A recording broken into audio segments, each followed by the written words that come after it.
Okay, here is unit 2. The contents are this section 2.1. It's characteristics of living things, taxonomy of living things, taxonomy hierarchies, linear system of nomenclature, and the 5 kingdom system of classification: kingdom Monera, kingdom Protista, kingdom Fungi, kingdom Plantia, and the last one is kingdom Animalia. So ዛሬ የግማሹን እናያለን ማለት ነው. Can you hear my voice? Yes.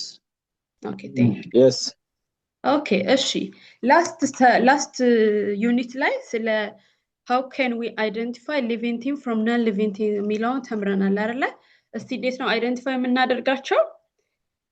characteristics of living thing ከማየታችን በፊት ምን ተብለን ተማምረናል? living thing ከnon living thing በምን ይለያል?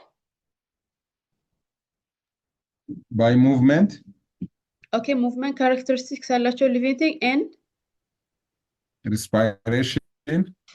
respiration, oh yeah. Excretion, of course. Growth, excellent. Yeah. ዛሬ የምናየው እንግዲህ characteristics of living thing ላይ what are the characteristics of living things? The first one is all living things are made up of one or more cells. All living things, it's one cell or more than one cell. One cell ያላቸውን unicellular እንላቸዋለን. more cell ያላቸውን ደግሞ two or more ያላቸውን ደግሞ multicellular እንላቸዋለን.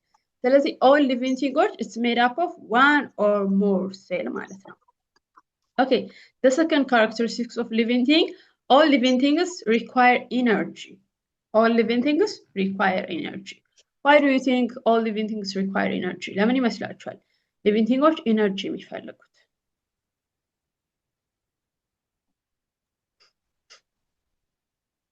energy የምናገኘው ከምንድን ነው?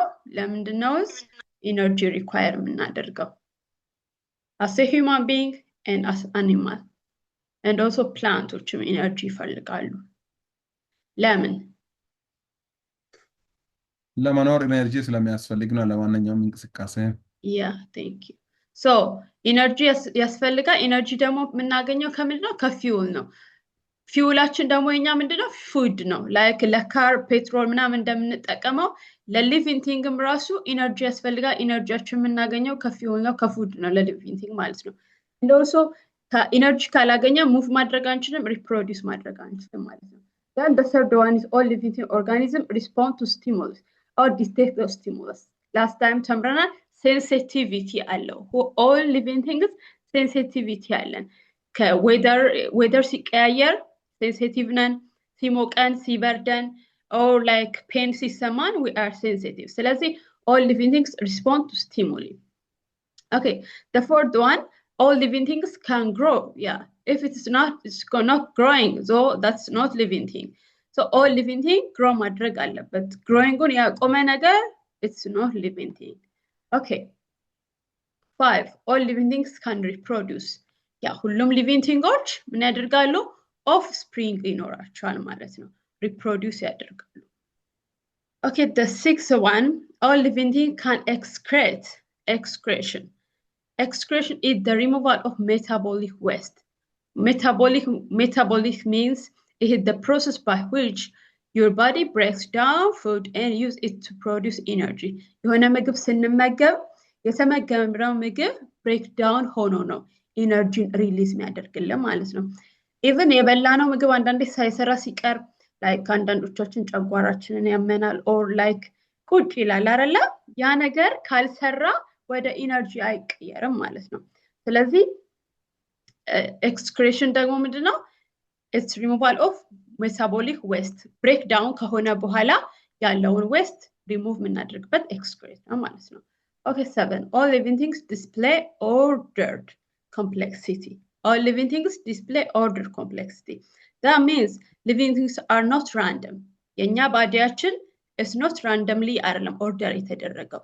their body are well organized and made of many parts that work together. so ባዲያችን የኛ for all animal and for all living things ordered የሆነው well organized የሆነ ኦርደር ነው ያለን ማለት ነው። ምናልባት የአንዱ ኦርጋናችን ዲስኦርደር ቢሆን we are not right. ልክ አይደለንም ማለት ነው። ወይ ህመም አለን የሚሰማን ስሜት አለ ማለት ነው። ለዛ ነው orderly complexity and living things are not random አይደለም ማለት ነው። Okay, 8. Most living things maintain homeostasis. So homeostasis, what is this homeostasis? It's the regulation of organisms' internal condition to maintain stability. It's the regulation of an organism internal condition to maintain stability. That means homeostasis is used for maintain internal condition to maintain stability. ይሄ ማለት ምንድነው? ለምሳሌ በጣም ሙቀት ሲኖረን ባዲያችን ውጭ ካለው ዌዘር ጋር ያለውን ባላንስ ማድረግ አለበት ማለት ነው። ለምሳሌ በጣም ሆት ሲሰማን ኦር ደግሞ በጣም ሙቀት ሲሰማን ያልበናል አይደለ? የሚያልበን ምንድነው? ባላንስ ስቴቢሊቲ እንዲሆን ነው ማለት ነው። ኦር ሲበርደን ደግሞ የምናደርገው ነገር አለ። እነዛን ሜንቴን ኦር ሬጉሌት ለማድረግ የምንጠቀመው ሜትድ ነው ማለት ነው። Okay, all living things possess adaptation that involve over time. All organisms interact with other organisms and their environment in a way that influence their survival. So the ninth one is all living things possess adaptation that involve over time. Adaptation አለን ከምን ጋር? ከሌሎች ኦርጋኒዝሞች ጋር ማለት ነው። And also with their environment. This is all about characteristics of living thing ማለት ነው።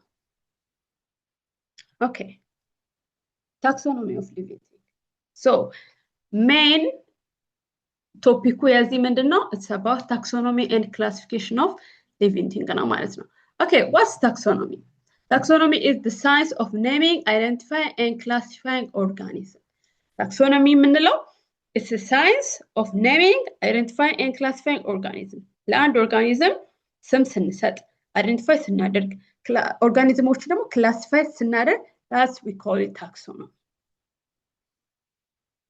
For example, ለሂውማን ቢንግ ሳይንቲፊክ ኔማችን ምንድነው? ሆሞ ሳፒያንስ ነው። ይሄ ስም የተሰጠው it is a science of naming. Then እኛ ደግሞ ምን ኪንግደም ላይ እንመደባለን? ኪንግደም አኒማል ላይ እንመደባለን ማለት This is the process we call it taxonomy. It's a science of naming, identifying, and classifying organisms. Okay, scientists who study taxonomy are called taxonomists. ይህንን ደግሞ የሚያጠናው the scientist, we call him or we call her taxonomist እንላለን ማለት ነው። Okay, classification. What's classification? Classification is the process of grouping things based on their similarity and difference. ያው የምንከፋፍለው እንዴት ነው? It's depend on or based on something similarity and something difference. Similar የሆነውን አንድ ግሩፕ እናደርጋቸዋለን፣ ዲፈረንስ የሆኑትን አንድ ግሩፕ እናደርጋቸዋለን። That we call it classification. Okay, biologists try to identify and classify organisms based on a number of features. በተለያየ ፊቸሮች or behaviors depend ሆነው ኦርጋኒዝሞችን ክላሲፋይ ያደርጋሉ ማለት ነው። ሞርፎሎጂካል፣ ፊዚዮሎጂካል፣ ሞለኪውላር፣ ቢሄቪራል እና ኢኮሎጂካል ካራክተር በእነዚህ ካራክተሮች ላይ ቤዝድ ሆነው ኦርጋኒዝሞችን ክላሲፋይ ያደርጋሉ ማለት ነው። As we say that metabolism ምንድነው ብለናል? Sorry?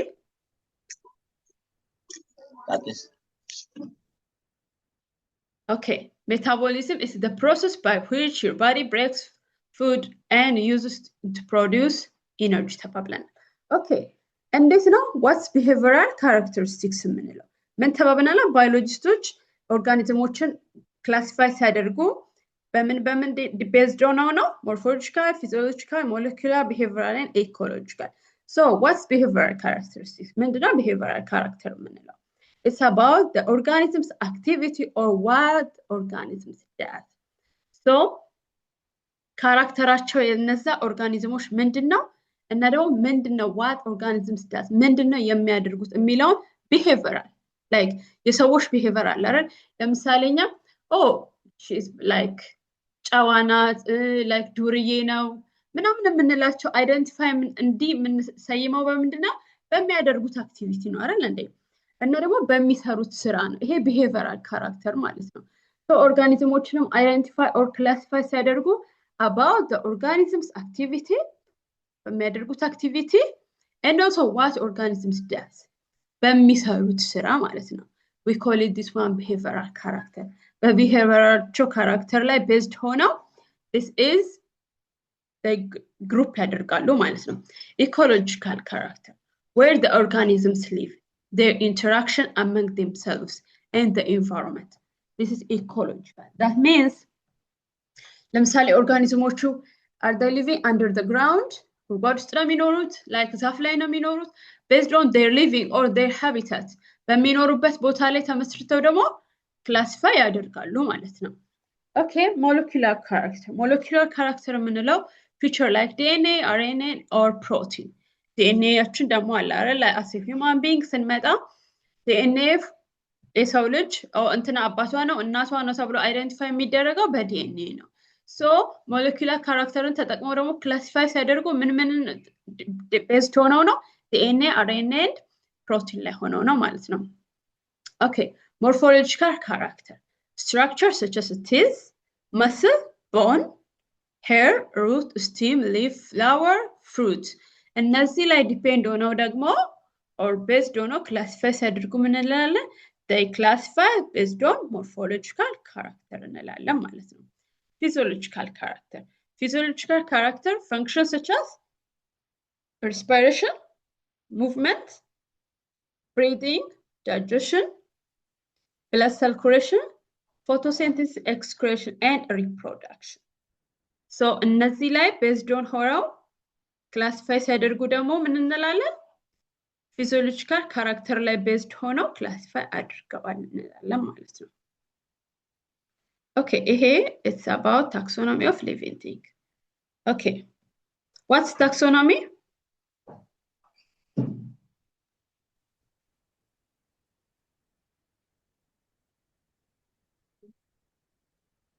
Taxonomy ምንድን ነው?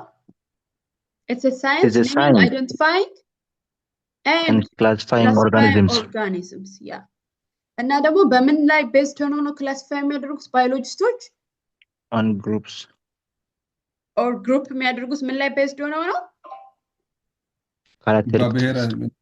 Behavioral, morphological, molecular and also physiological ላይ ቤዝድ ሆነው ክላሲፋይ ያደርጋሉ ማለት ነው። Okay. Let's see. Taxonomy hierarchy in biological classification. Thousands of years ago, the Greek philosopher Aristotle, from 384 to 332 BC, developed the first widely accepted biological classification system. He used simple morphological characteristics. What he used? Simple morphological characteristics. Morphological character የምንለው it depends on the structure of teeth, muscle, bone, hair, root, stem, leaf, flower. He classified based on morphological character. To classify plants into trees, so here Greek philosopher ምን ላይ based on ነው ያደረገው? Morphological character. Then he classified as plant into trees, shrubs, herbs. So plant ጋር ሲመጣ tree by tree, shrub and herbs below group አድርጓል ማለት ነው። He also divided animal into two groups, those which had red blood ያላቸው and those didn't have so red blood ያላቸው። ምን ላይ based ሆኖ morphological then planቶችን ምን ብሎ identify classify አደረገ? tree, shrubs, herbs below. When we come to animal ምን አለ? which they have red blood and which doesn't have የሌላቸው ብሎ አይደንቲፋይ አደረገ ማለት ነው። He's a Greek philosopher. And though it was useful for a while, ይህንን ለጥቂት ጊዜ ተጠቅመው ነበር. It was useful for a while. Aristotle grouped some organisms that had very little in common. Group ያደረጋቸው ምንድን ነው? Some organisms that had very little in common. Common ትንሽ ቢሆን common ነገር ያላቸውን group ያደረጋቸው ማለት ነው። For example, he grouped birds, bats, and flying insects because they could fly. ብለናል። ግሩፕ አሪስቶትል ግሩፕ ሲያደርግ ትንሽ ሲሚላር የሚያደርጋቸውን ነገር ካገኘ አንድ ላይ ግሩፕ ያደርጋቸዋል ማለት ነው። For example, bird, bat, and flying insect and organisms ላይ classify አድርጓል because they could fly. Okay. Later on, in the 70s, a Swedish botanist Carlos Linus, 1707, 1778, who is also known as the father of taxonomy. The father of taxonomy. You should remember this.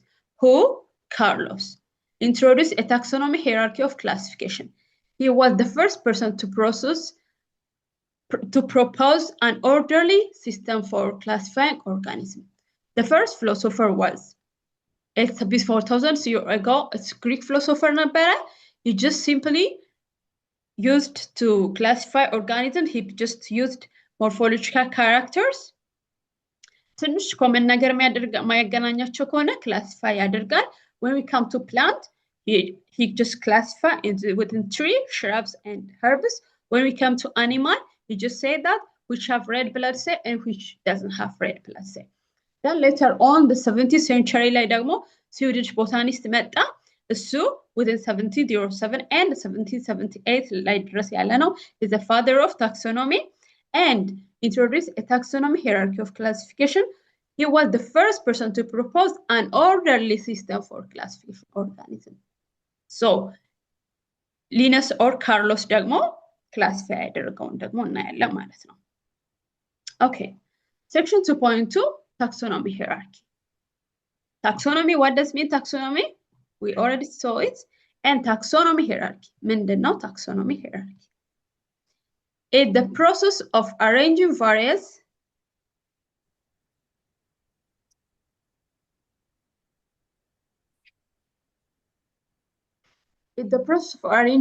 organisms into successive levels of the biological classification. At the broadest level, taxonomists grouped all living things into 3 domains. መጀመሪያ ላይ Aristotle እንዴት ነው እንትን ያለው? He based on morphological. Just he said, plant ላይ ሲመጣ tree, shrubs, and herbs አለ.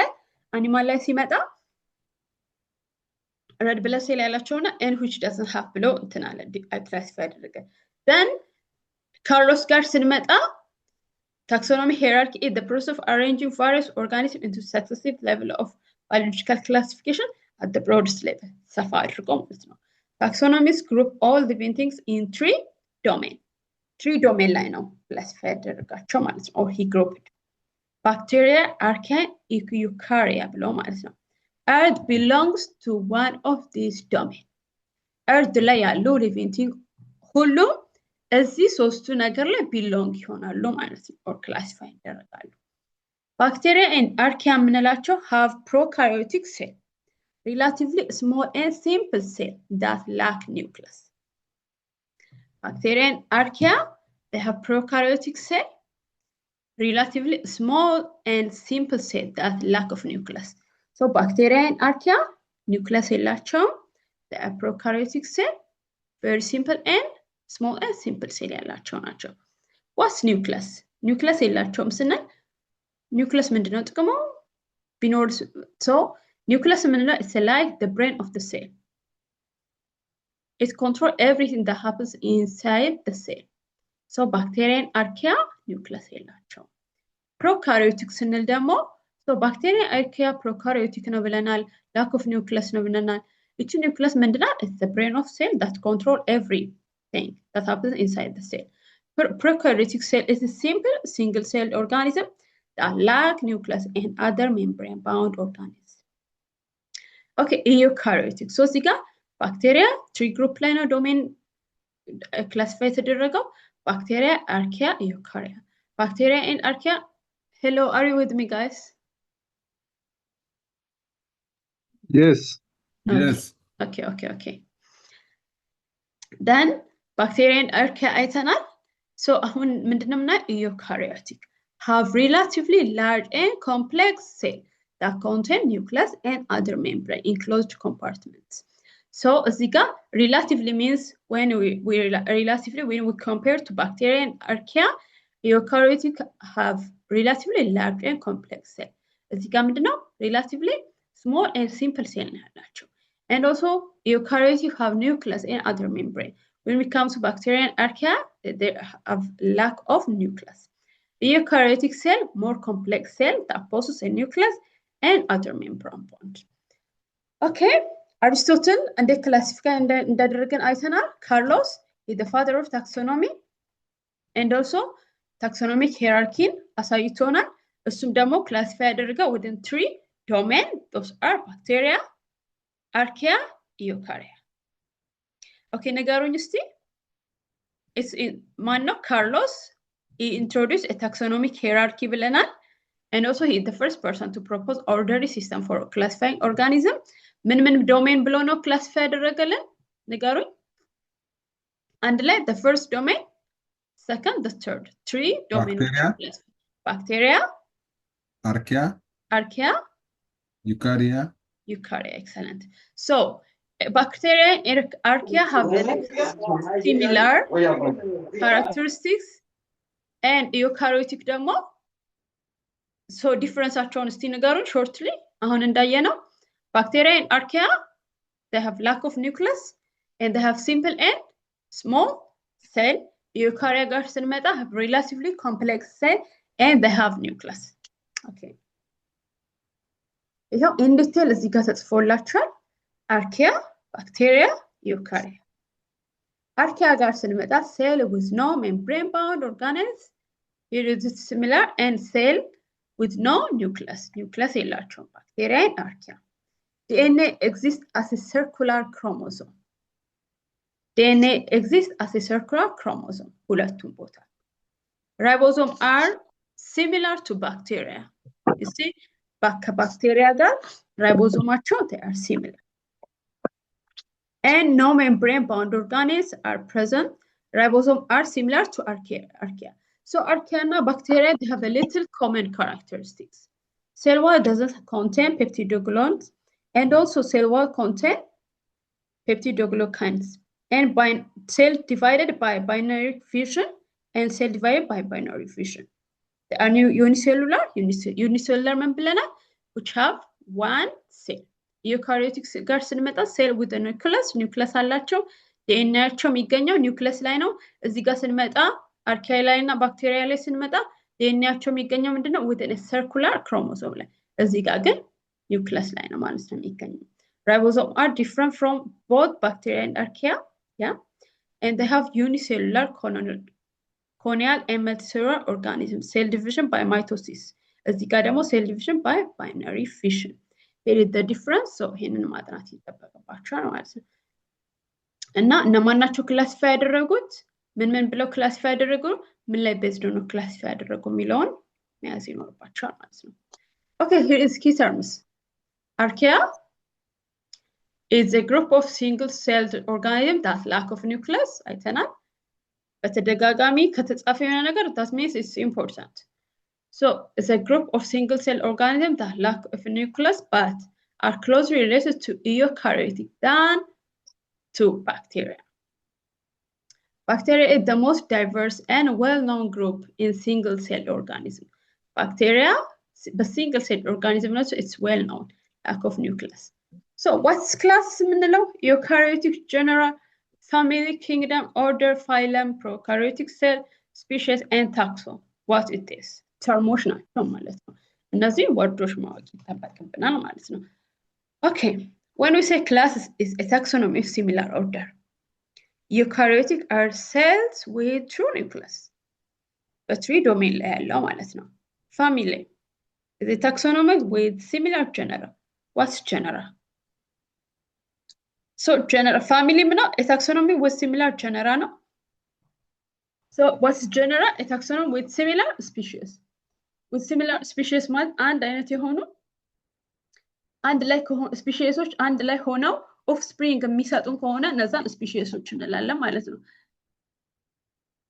and kingdom is a taxonomy of similar phylum or plurally ምን እንላለን phyla plurally phylum order is a taxonomy with similar families ምን የቱ ጋር ያየነው class ምንለው is a taxonomy of similar order what's order is a taxonomy similar families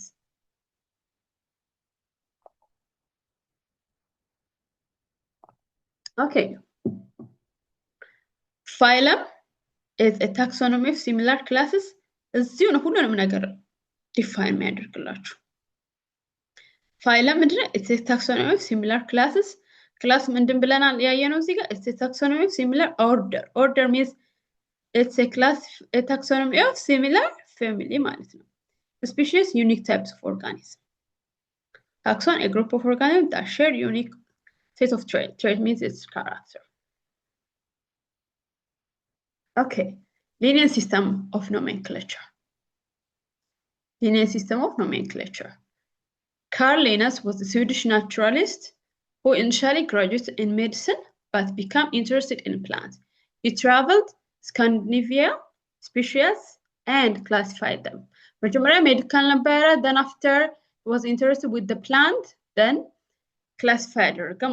Linnaeus refined the popularized the binomial system of naming organisms in which the first name. So Carl Linnaeus እንዴት ኔም እንደሰጣቸው ነው እዚህ ጋር የምናየው ማለት ነው so the first name represents how he gives name for the organisms so the first name ምን እንላለን represent የሚያደርገው genus ነው and the second name specific epithet this system is still official starting point for naming or revising the name of organism ለምሳሌ ቀደም እንዳልኳችሁ the human being scientific nameአችን ምንድነው homo sapiens ነው ሆሞ የምትለው ጂነስን ነው የምትገልጽልን ማለት ነው ሳፒያንስ የሚለው ደግሞ ዲቴል እናያለን ከስር here is yeah for example the scientific name of human being is homo sapiens ሆሞ የምትለው the first name represent genus ሆሞ የምትለው ጂነስ ነው የምትገልጽልን then the second name is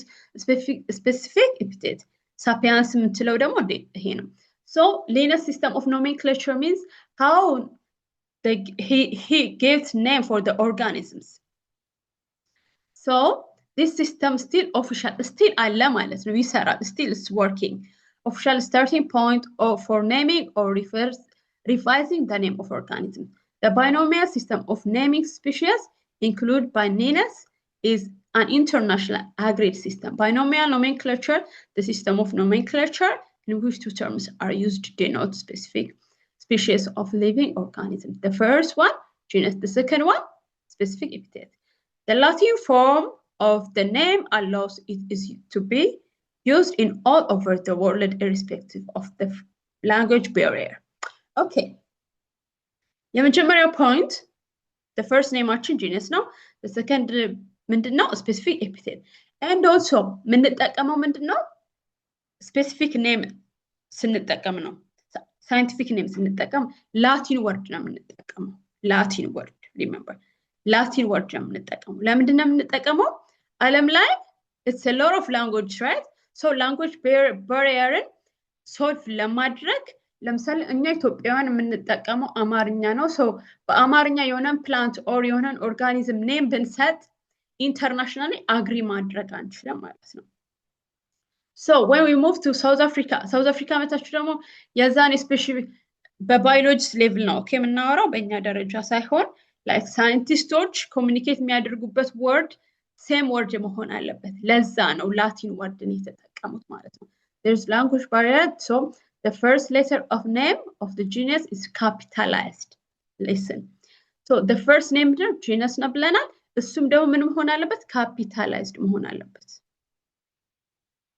capitalized መሆን አለበት and the specific epithet also start with the small letter ሁለተኛው small letter and it's a Latin word you should remember this for example the scientific name of human being is Homo sapiens the scientific name is underlined when handwritten or italic when printed okay that means it's a scientific name of human being ናት ስለዚህ ስትጽፉ በእጅ ከሆነ የምትጽፉት you should underline scientific name underline ማድረግ አለባችሁ so when assignment ስትሰሩ ምናምን ከሆነ ደግሞ italic መጠቀም አለባችሁ handwrittenናችሁ italic ለምሳሌ italic means ይሄ የተጻፈበት ጽሁፍ ምንድነው time roman ነው if it is printed print የሚደረግ ከሆነ ይሄ scientific name ምን መሆን አለበት ኢታሊክ መሆን አለበት for instance ይሄ ታይም ሮማን ነው የተጻፈው then እዚህ ትሄዱና ኢታሊክ መሆን አለበት ማለት በኢታሊክ ነው የሚጻፈው ነው is that clear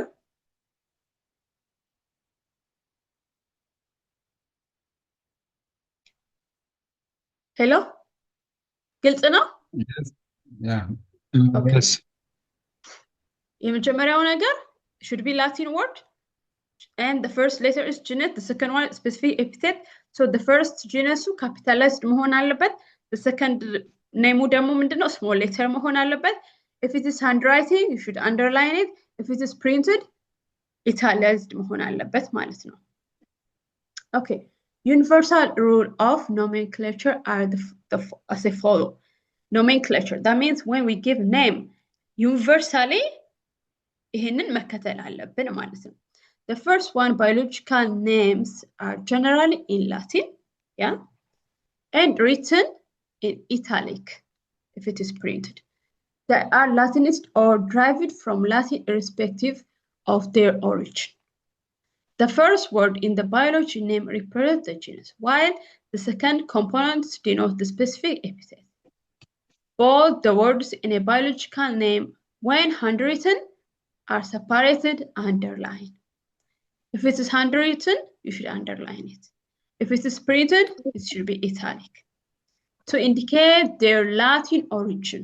So Latin word መሆኑን indicate እንዲያደርግልን ነው ማለት ነው. 4.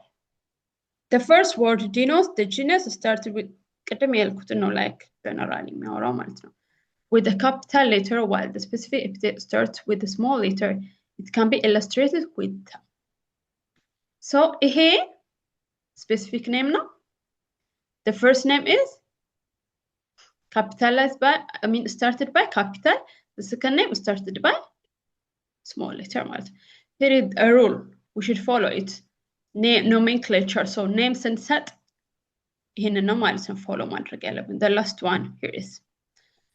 So Whitaker በ1969 ላይ ቅድም 3 አይተናል። መጀመሪያ ላይ አሪስቶትል ክላሲፋይ አድርጎልን ነበረ based on morphological.